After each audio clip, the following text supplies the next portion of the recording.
네, 샬롬. 네, 분위기가 굉장히 가라앉아 있네요. 네, 우리 최정 목사님이 오셔서 말씀을 전하셔야 되는데 우리 독감으로 인해서 지금 너무 몸이 안 좋으세요. 여러분들 위해서 기도해 주시기 바랍니다. 우리 옆 사람들과 함께 인사해 볼까요?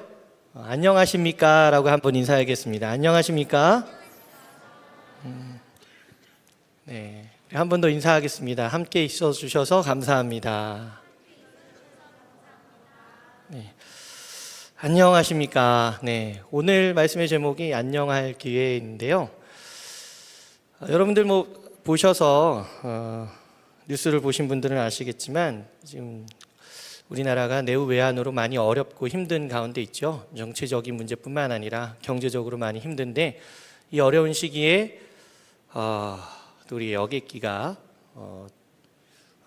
추락해서 폭발해서 지금 현재 속보로 올라오기 전까지 제가 받은 속보로는 181명 탑승객 중에 2명만 생존하고 나머지는 다 사망하신 것으로 지금 속보가 나오고 있습니다.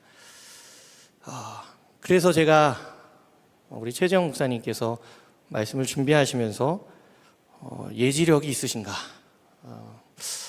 안녕하십니까? 라고 제가 인사했는데 정말 안녕할 수 있는가? 라는 생각을 다시 한번 하게 합니다. 안타까운 사연 중에 하나가 비행기가 추락하기 전에 나눈 카톡이 공개가 됐는데 그 카톡의 내용 중에 유언해야 하나 라는 카톡이 있었어요.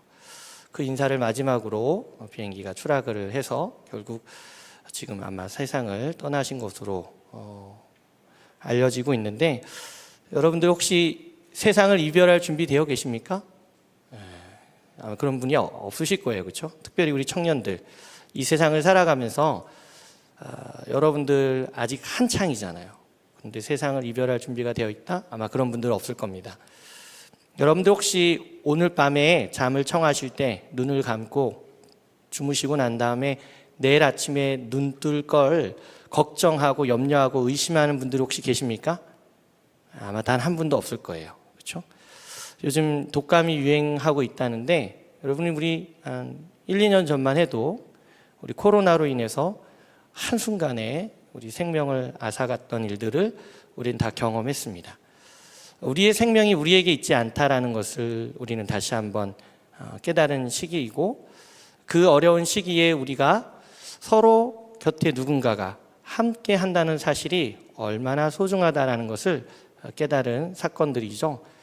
오늘 말씀 본문 롯 이야기입니다. 그리고 사도 바울의 권면의 말씀을 통해서 우리가 이 세상에서 무언가와 작별할 때 또 이별할 때 우리는 어떤 마음을 가져야 하고 또 우리 하나님께서 우리에게 원하시는 뜻은 무엇인지 우리 한번 말씀을 통해서 살펴보고 싶습니다. 여러분들 제게 나이가 여러분들 가늠이 되시나요? 네, 저는 여러분들처럼 10대 후반, 20대 초반, 20대 중반, 후반, 30대는 아니죠, 그렇죠? 제가 그래서 설교를 할 때 늘 예화를 들면서 예화를 듣는 그 과정 가운데 준비하면서 자신의 나이가 보통 유추가 됩니다. 제가 여러분들 때에 REF라는 아이돌 가수가 있었어요. 네, 그런 팀들이 있었습니다. REF.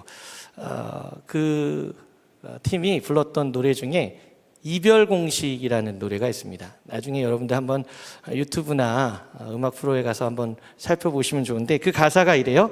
이별 장면에선 항상 비가 오지 열대우림 기후 속에 살고 있나 긴밤 외로움과 가을 또 추억은 왜 늘 붙어 다녀 무슨 공식이야 떠난 그 사람을 계속 그리면서 눈물 흐르지만 행복 빌어준대 그런 천사표가 요즘 어디 있어 설마 옛날에도 말만 그랬겠지 이런 가사예요.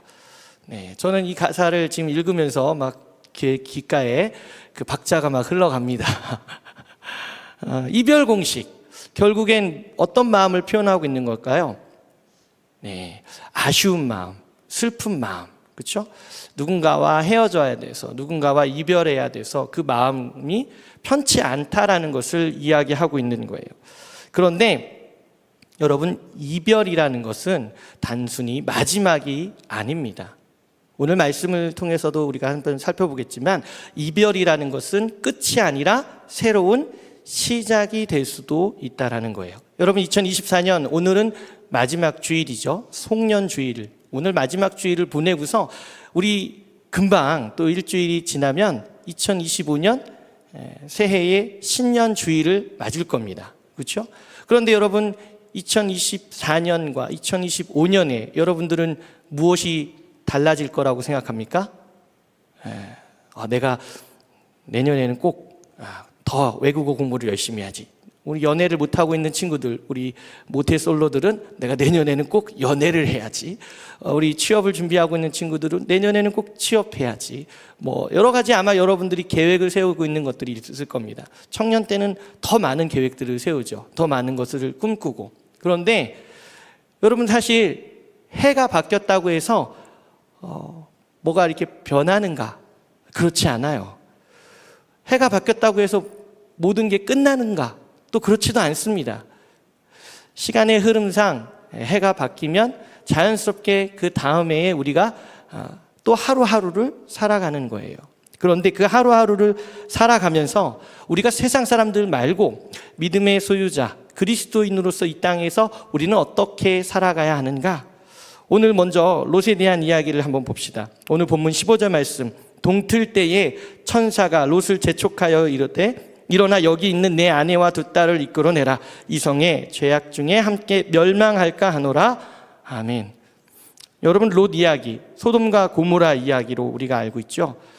소돔과 고모라, 소돔성에 살던 롯. 그런데 그 땅에 죄악이 가득했습니다. 동성애가 가득했죠. 그래서 하나님께서 그 땅을 이제 벌해야겠다라고 생각하십니다. 이제 심판해야겠다. 그 심판하기 전에, 그죠? 하나님께서 하나님의 천사, 하나님의 사자를 보내셔서 롯과 그 가족들을 구원해내는 이야기예요. 그런데 어떻게 구하십니까? 롯을 재촉해서 일어나라, 빨리 이 땅을 떠나라라고 하는 거예요. 자신의 살던 곳, 여러분들이 이사를 혹시 몇 번 해보셨습니까? 저는 여러분 나이 때까지 총 15번의 이사를 해봤어요.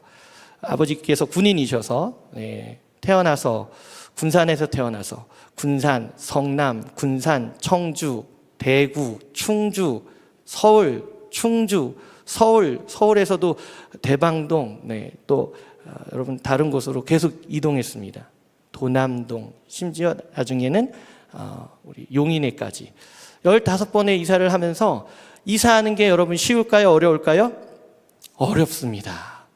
이사를 할 때마다 여러분 짐이 줄어야 되는데, 이사를 할 때마다 짐이 어떨까요?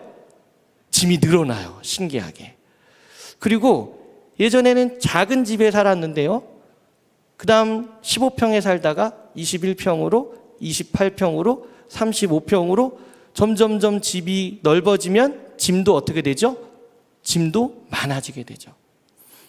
우리 소돔성에 살던 롯, 그가 가지고 있는 재산, 그가 가지고 있는 짐, 그가 가지고 있는 모든 사람들과의 관계, 하룻밤 만에 이 모든 것을 끊어버리고 재촉해서 이 성을 떠나라 라고 하나님의 천사, 사자가 그에게 말하는 것이죠. 그러면 멸망할까 걱정된다라고 말하는 이 사자의 음성을 듣고 세상이 멸망하는구나, 내가 살고 있는 이 땅이 하나님께 심판을 받는구나, 그러면 얼른 일어나서 떠나야 하는데, 롯의 반응은 어떻습니까? 16절입니다. 그러나 롯이 지체하매 그 사람들이 롯의 손과 그의 아내 손과 두 딸의 손을 잡아 인도하여 성 밖에 두니 여호와께서 그에게 자비를 더하심이었더라. 롯이 지체하고 있다라는 거예요. 이제 이 땅에 하나님께서 심판하실 거야, 하나님께서 이 땅을 벌하실 거야, 그러는데 그의 마음은 여전히 지체하고 있는 겁니다. 뭐에 대한 지체입니까? 뭐에 대한 망설임일까? 여러분, 우리의 삶을 한번 돌아봅시다. 여러분, 이제 새해가 된다고 하면 여러분 기존에 있던 여러분들의 삶을 정리하고 여러분들이 새로운 것들을 계획합니다. 그런데 그 계획하는 과정 가운데 여러분들이 뭐 기숙사를 들어가거나 아니면 거처를 옮겨야 된다고 생각하면 여러분들도 아마 쉽사리 그 모든 것들을 정리하기가 어려울 거예요. 남녀 관계를 한번 봅시다. 남녀 관계에 있어서 우리 이제 2024년 오늘이 마지막 주일이니까 오늘 이제 헤어져. 내년부터는 난 다른 연애를 할 거야. 다른 사랑을 찾아갈 거야. 여러분 이게 쉬울까요? 그렇지 않을 거예요. 무언가를 결정할 때는요, 무언가와 작별하고 이별할 때는요, 그만한 각오가 있어야 돼요. 그만한 또 시간도 필요합니다. 그런데 이런 거 말고 그냥 이 땅이 멸망당하니까 빨리 이 성을 떠나라고 하는 이 메시지에 롯이 지체하고 있는 거예요. 우리의 모습도 마찬가지입니다. 우리도 역시 이런 모습을 보일 수밖에 없는 것이죠. 우리도 망설이게 될 겁니다. 이 세상이 망한다? 그러면 어떻게 될까? 내가 지금 서 있는 이곳이, 또는 내가 다니고 있는 우리 회사가, 내가 다니고 있는 어디 공동체가 이제 문을 닫는다? 회사가 망한다? 그러면 여러분 아마 이 모든 것들을 쉽사리 결정할 수가 없을 겁니다. 우리는 망설이게 될 것이죠. 그것이 익숙함이든 애착이든 간에 이 모든 것들을 다 내버려 두고 어딘가로 다시 떠난다는 건 어려운 일입니다. 그래서 하나님께서 천사들을 보내셔서 강제로 그들을 성 밖에 두신 거예요. 여러분 여기에 이별 공식이 있습니다. 여러분들 스스로 나는 모든 것을 끊어내고 이별하고 작별할 수 있다라고 생각하는 건 여러분들 큰 착각이고 오산일 수 있다는 거예요. 특별히 어떤 면에서? 영적인 면에서. 여러분이 영적으로 잘못된 것이 있다면 그것을 끊어내어 버리기 위해서는 여러분의 의지와 능력으로 안 될 확률이 높습니다. 그럴 때는 누군가의 도움이 필요한 거예요. 여러분들이 주변에 있는 믿음의 형제 자매에게, 동역자에게, 목사님에게, 장로님에게 도움을 구하시기 바랍니다. 하나님께서 그 사람들을 여러분에게 붙여주신 거예요. 무언가를 내어놓는 건 쉬운 것이 아닙니다. 그러나 그럼에도 불구하고 생명을 보존하기 위해서는, 영적으로 여러분들이 깨어나기 위해서는 그런 것이 반드시 필요하다는 것이죠. 로마서 12장 2절 말씀입니다. 사도 바울은 우리에게 이렇게 얘기합니다. 우리 자막이 준비됐을까요? 같이 읽을까요? 시작.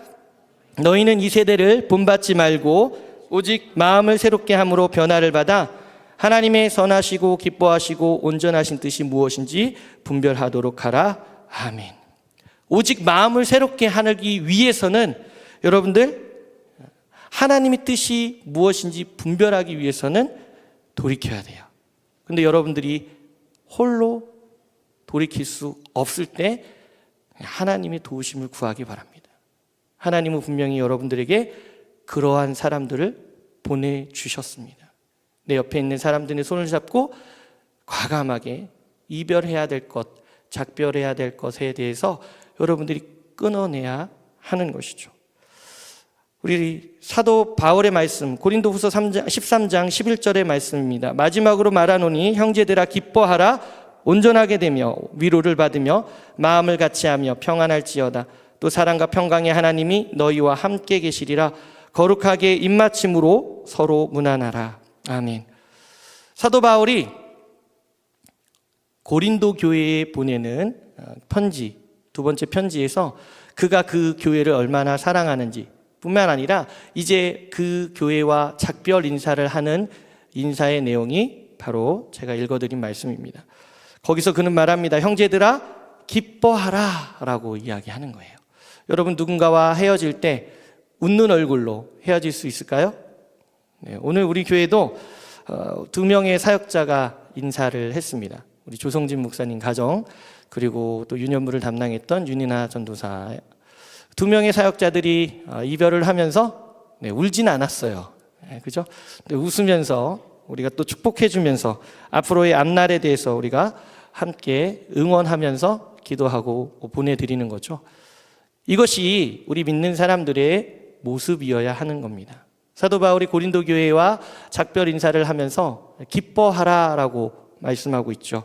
우리 믿는 자들에게 있어서는 이 인사가, 이 이별이 영원한 이별이 아니라는 것을 의미합니다. 여러분들, 저는 우리 청주선암교회가 제가 섬기고 사역했던 교회 중에는 4번째 교회입니다. 제가 다녔던 교회 중에는 한 20번째 교회가 되는 것 같아요. 제가 15번의 이사를 했다고 그랬잖아요. 군 교회에서 계속 이사를 다니면서 지역마다 있는 그 부대에 있는 교회를 다녔죠. 그리고서 제가 신학교에 가서 다녔던 또 교회들이 있습니다. 사역했던 교회가 있고, 그런데 이 모든 교회에서 사역을 하면서 이별을 하면서 늘 기뻤을까요? 아니, 그렇지 않았어요. 슬픈 적이 더 많았죠. 관계가 끊어지니까. 예전처럼, 지금처럼 여러분들 카톡이나 핸드폰으로 서로 인사를 할 수 있는 인터넷이 발달했던 시기가 아니었던 때는 한 번 이별하면 그 다음엔 어떻게 합니까? 편지를 썼어요. 근데 편지가 여러분 한 번, 두 번 오고 가면 그 다음 어떻게 되나요? 편지로 인사하는 것이 사실 끊기게 되죠. 헤어졌던 것들을 아쉬워하면서, 뒤로 하면서 이별했던 것들을 생각하면 기쁜 마음으로 이별할 수 있는가? 그런데 여러분, 사도 바울은 우리에게 무엇이라고 이야기하는가? 우리가 그리스도의 믿음 안에 있을 때 우리가 기쁜 마음으로 이별을 할 수 있다는 겁니다. 여러분, 2024년을 뒤로 하면서 올 한 해를 이제 보내게 될 텐데, 여러분들은 어떤 마음으로 올 한 해를 떠나보낼 수 있습니까? 2024년 여러분 어떤 마음으로 올 한 해를 보내나요? 개인적으로도 여러분들 아마 다사다난했던 한 해였을 겁니다. 그런 시기들을 여러분 보내면서 여러분 마음속에 든 것은 어떤 마음일까? 떠나보내면서 그 시간들 기쁜 마음으로 떠나보내고 있습니까? 올 한 해 여러분들과 함께 했던 사람들과 했던 그 좋은 추억들, 시간들 어떤 마음으로 떠나보내고 있습니까? 사도 바울은 빌립보 교회와 이별하는 장면에서는 이렇게 말하고 있습니다. 빌립보서 4장 4절에서 5절 말씀인데요. 주 안에서 항상 기뻐하라. 내가 다시 말하노니 기뻐하라. 너희 관용을 모든 사람에게 알게 하라. 주께서 가까우시니라. 아멘. 사도 바울, 그의 사역 가운데 주의 강림이 가깝다. 이제 우리 주님이 다시 오실 날이 가깝다라고 이야기하면서, 그러면서 항상 기뻐하라라고 말하는 것이죠. 하나님께서 우리에게 다시 오시겠다고 약속을 하신 분이 계시죠. 바로 예수님. 우리가 예수 그리스도께서 이 땅에 다시 오실 때 우리는 함께 만나게 되고, 죽은 자도 부활해서 만나는 소망을 우리에게 주셨습니다. 우리가 그 약속을 믿고 함께 믿음 안에 있는 사람들일 때 우리는 작별이나 이별이 아쉬운 순간이 아니라 하나님께서 주신 믿음의 형제들과의 관계에 있어서 우리는 기쁜 마음으로 이별하고 보내줄 수 있다는 말이죠. 데살로니가 교회에게 사도 바울이 권면하는 말씀이 있습니다. 데살로니가 전서 5장 16절에서 18절 말씀인데요. 우리 같이 한번 읽을까요? 시작. 항상 기뻐하라. 쉬지 말고 기도하라. 범사에 감사하라. 이것이 그리스도 예수 안에서 너희를 향하신 하나님의 뜻이니라. 아멘. 제가 땀이 많습니다. 우는 거 아니고요.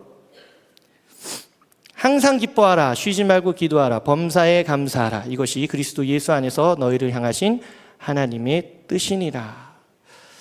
우리 하나님께서 여러분들에게 어떤 뜻을 갖고 계시는가?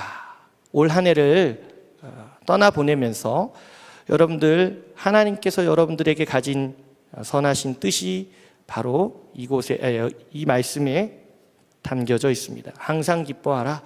쉬지 말고 기도하라. 범사에 감사하라. 우리가 한 해를 보내면서 또 여러분들 올 한 해 떠나보낸 사람들이 있을 겁니다. 한 형제요 자매였던 사람들을 떠나보냈던 적도 있고, 사랑하는 가족을 떠나보낸 이들도 있을 겁니다. 우리가 그들과 이별하면서 우리는 어떤 마음을 가져야 하는가? 지난주에 저는 뜻깊은 장례 예식을 치렀습니다. 여러분들 주부에 보시면 우리 장례를 당한 가정을 우리가 기록해 놓는데요. 오늘 주보에 나온 그 가정입니다. 6개월 전에 사랑하는 어머니를 보낸 가정, 6개월 후에 2024년에 사랑하는 또 아버지를 떠나보낸 가정이 있습니다. 제가 그 장례의식을 모두 치르면서 그 가정 가운데 말씀을 전하면서도 저도 울컥하더라고요. 사랑하는 어머니, 사랑하는 아버지를 6개월 어간에 떠나보내는 것이 얼마나 가슴 아플까. 그럼에도 제가 그 두 분을 가서 또 임종하시기 전에 기도해드리고 또 같이 찬양했던 기억들을 떠올리면서 두 분을 떠나보내는 게 아쉽지만 우리에게는 그 아쉬움 이후에 있는 하나님께서 우리에게 주시는, 믿는 자들에게 주신 소망의 약속을 기억해야 한다라고 제가 말씀을 전했습니다.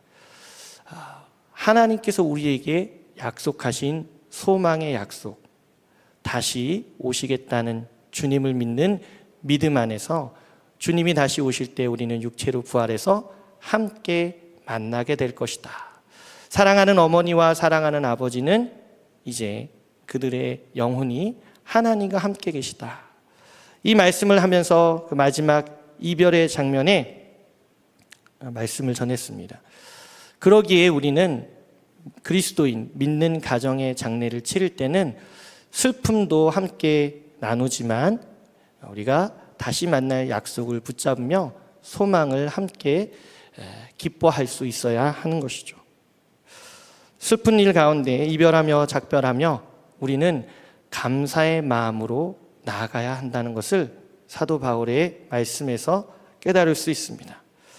한 해가 가는 것, 저무는 것, 그것을 통해서 우리는 세월이 가는 것을 아쉬워하는 것이 아니라 우리는 이 모든 것을 허락하신 하나님께 감사해야 한다는 것이죠. 롯의 이야기를 통해서 우리는 하나님의 인도하심이 우리 가운데 있다는 것을 기억해야 합니다. 우리가 미적미적되고 우리가 지체할 때 우리 하나님께서는 하나님의 사람을 보내주셔서 우리의 발걸음을 인도해 주신다라는 것. 사도 바울의 마지막 인사를 통해서 사도 바울, 그가 아쉬움과 또 작별의 인사를 하면서 그 모든 것이 그냥 후회로 남는 것이 아니라 작별의 인사를 하며 믿음의 형제 자매와 함께 할 수 있는 작별의 모습은 하나님 앞에 감사하며 다시 만날 것을 우리가 함께 기억해야 한다는 것입니다.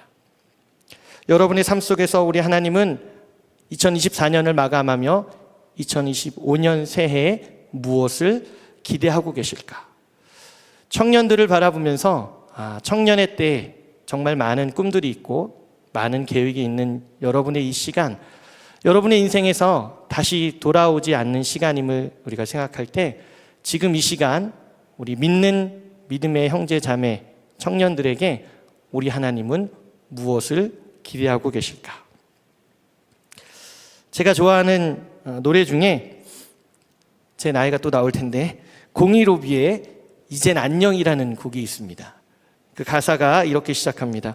우리 처음 만났던 어색했던 그 표정 속에 서로 말 놓기가 어려워 망설였지만 음악 속에 묻혀 지내온 수많은 나날들이 이젠 돌아갈 수 없는 아쉬움 됐네.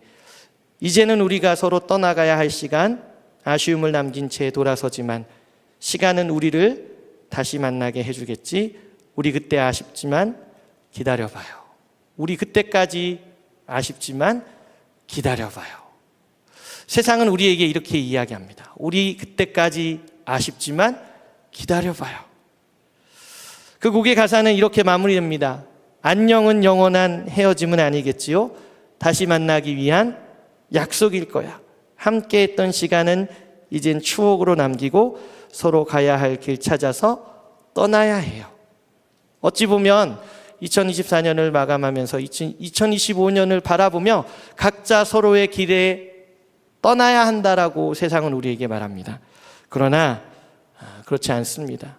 우리 하나님께서 여러분들 가운데 예수의 믿음을 허락해 주셨다면 우리는 아쉬움과 후회로 남기는 모든 것들을 뒤로 하고 새로운 발걸음을 향해 나가는 사람들이 아니라 하나님께서 주신 한 형제요 자매로 여러분들에게 허락하신 이 믿음의 공동체를 통해서 한 걸음 한 걸음 그 발걸음을 함께 옮기길 원하신다는 것을 여러분 기억하시기 바랍니다.